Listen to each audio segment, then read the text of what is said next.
الشیطان الرجیم بسم اللہ الرحمن الرحیم واسأل القریۃ التی كنا فیہا والعیر التی اقبلنا فیہا والعیر التی اقبلنا فیہا وَإِنَّا لَصَادِقُونَ صدق اللہ العلی العظیم۔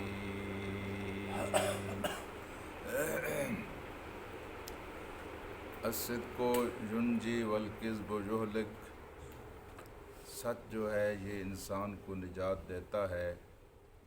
اور جھوٹ انسان کو ہلاک کرتا ہے۔ اس کائنات کے اندر سب سے بڑا سچ اللہ تبارک و تعالی ہے، اور پھر اللہ تبارک و تعالی کے بعد سب سے زیادہ سچ اور سچی حقیقت اللہ کے رسول ہیں، اللہ کے انبیاء ہیں۔ اللہ تعالیٰ اصدق الصادقین ہے، سچوں میں سب سے بڑھ کر سچ بولنے والا۔ اللہ کے بعد جو سب سے بڑھ کر سچ بولنے والے ہوتے ہیں وہ اللہ کے نبی ہوتے ہیں، ان سے بڑھ کر کوئی سچا نہیں ہوتا، کیونکہ اگر خدا کے نبیوں کے اوپر اگر جھوٹ کا تجربہ ہو جائے تو پھر ساری کی ساری شریعت اور سارے کا سارا دین مشتبہ ہو جاتا ہے۔ بھی ایک دفعہ اگر کسی نے جھوٹ بول دیا ہے تو کیا پتہ کہ دوسرے معاملات میں اس نے سچ بولا ہے یا جھوٹ بولا ہے۔ اس لیے اللہ تبارک و تعالیٰ اپنے نبیوں کی اس معاملے میں بلکہ ہر معاملے میں جو حفاظت کرتا ہے، اس حفاظت کا تقاضا یہ ہے کہ انہوں نے کبھی اپنی زبان سے جھوٹ نہیں بولا۔ شاید یہی وجہ تھی کہ جب اللہ کے رسول صلی اللہ علیہ وآلہ وسلم نے اپنے بستی کے لوگوں کو بلا کر اپنے آپ کو پیش کیا تو سارے دوستوں اور دشمنوں نے مل کر جو بات کہی وہ یہی تھی کہ آپ سچے ہیں اور ہم نے کبھی آپ کے اوپر جھوٹ کا تجربہ نہیں کیا ہے۔ جھوٹ کا وبال یہ ہے کہ انسان کا اعتبار اور اعتماد ختم ہو جاتا ہے، اور یہی اصل چیز ہے۔ ایک دفعہ انسان جھوٹ بولے تو اس کی سچی بات بھی پھر جھوٹی لگتی ہے، اور کچھ معلوم نہیں ہوتا کہ یہ اب سچ بول رہا ہے یہ جھوٹ بول رہا ہے۔ یہی معاملہ اب سیدنا یوسف علیہ السلام کے بھائیوں کا یہاں ہم دیکھ رہے ہیں کہ بڑے بھائی نے کہا کہ تم لوٹ جاؤ اور جا کر ابا حضور سے کہو میں تو یہاں سے نہیں جاؤں گا، مجھے باپ مجھے اجازت دے، مجھے بلا لے، یا میری یہاں موت آ جائے، میں تو ان کا سامنا نہیں کر سکتا۔ اور ان سے یہ بات بھی کہنا کہ ہم نے جو وعدہ کیا تھا وہ وعدہ تو اس بارے میں تھا کہ ہم اپنے علم کے مطابق، اپنے امکان کے مطابق بنیامین کی حفاظت کے سلسلے میں کوتاہی نہیں کریں گے۔ اللہ کی تقدیر میں جو کچھ لکھا ہوا تھا اس کا تو ہمیں علم نہیں تھا، اور پھر بھی اگر ابا حضور ہماری بات کو نہ مانے تو ان سے کہنا کہ وَاسْأَلِ الْقَرْيَةَ الَّتِي كُنَّا فِيهَا، یہ واردات کوئی جنگل میں نہیں ہوئی، کوئی کونے خدرے میں نہیں ہوئی، یہ بھرے پورے شہر میں ہوئی ہے، مصر میں ہوئی ہے، اور وہاں ایک زمانہ تھا، وہاں بہت سارے لوگ تھے۔ اگر آپ کو اعتبار نہیں آتا تو آپ وہاں سے اٹھیے اور یہاں تشریف لے آئیے، لوگوں سے پوچھ لیجئے،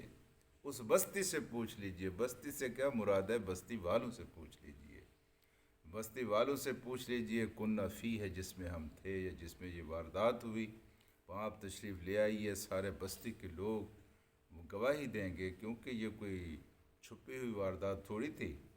یعنی جب اعلان کیا گیا کہ بادشاہ کا وہ پیالہ اور برتن گم ہو گیا ہے تو ایک لحاظ سے تو سارا شور مچ گیا کہ یہ کیسے ممکن ہے کہ بادشاہ کا پیالہ چوری ہو جائے، جنگل کی آگ کی طرح خبر پھیل گئی ہوگی، ہر کسی نے سنا ہوگا، یہ کوئی کم کام تھوڑا تھا۔ تو ان سے یہ کہنا ہے کہ آپ بستی والوں سے پوچھ لیجئے، اور اگر بستی والوں سے آپ نہیں پوچھ سکتے تو وَالْعِيرَ الَّتِي أَقْبَلْنَا فِيهَا، آپ اس قافلے سے پوچھ لیجئے جو قافلہ ہمارے ساتھ تھا، وہاں آپ تشریف نہیں لے جا سکتے تو کم از کم یہاں قافلے والے ہمارے ساتھ آئے ہیں، ہم اکیلا تھوڑے تھے، یہ اس سے پوچھ لیجئے، اس سے پوچھ لیجئے، ان سب سے تصدیق کر لیجئے کہ ہم نے خیانت نہیں کی اور ہم نے اپنے وعدے کو پورا کرنے کے سلسلے میں کوتاہی نہیں کی۔ یہ ساری چیزیں ان کو ڈرا اس لیے رہی تھی کہ انہوں نے حضرت یوسف علیہ السلام کے سلسلے میں جو زیادتی کی تھی اور اپنے والد کے سامنے آ کر جو جھوٹ بولا تھا کہ یوسف کو بھیڑیا کھا گیا ہے، حالانکہ وہ سچ تو نہیں تھا، اور یوسف علیہ السلام کو انہوں نے کنویں میں دھکا دیا تھا۔ اب ان کو اپنا وہ جھوٹ ڈرا رہا تھا کہ یہ سچ بھی ہے،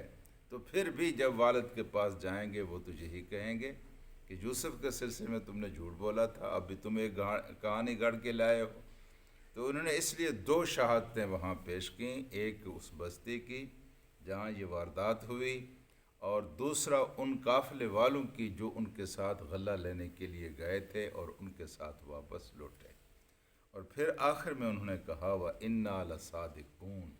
یہ اِنَّا کا لفظ جو ہوتا ہے یہ تاکید کے لیے ہوتا ہے، جس میں زور دینا ہو، یقیناً ہر حال میں۔ اور لَصَادِقُونَ یہ لا کا لفظ جو آتا ہے یہ بھی تاکید کے لیے، تاکید کے 2 لفظ جہاں لائے ہیں، یعنی زور دے کر کہا ہے کہ ہم جو کچھ کہہ رہے ہیں یہ جھوٹ نہیں ہے، یہ سچ ہے، آپ اس کے اوپر ہمارا اعتبار کر لیجیے۔ جی، تو حضرت یوسف علیہ السلام کے والد محترم حضرت یعقوب علیہ السلام نے ان کی جب یہ کہانی سنی تو سیدنا یعقوب علیہ السلام نے ان سے جو کچھ کہا، پہلے تو یہی تھا کہ بھائی پھر تمہیں ایک کہانی گھڑنے کی،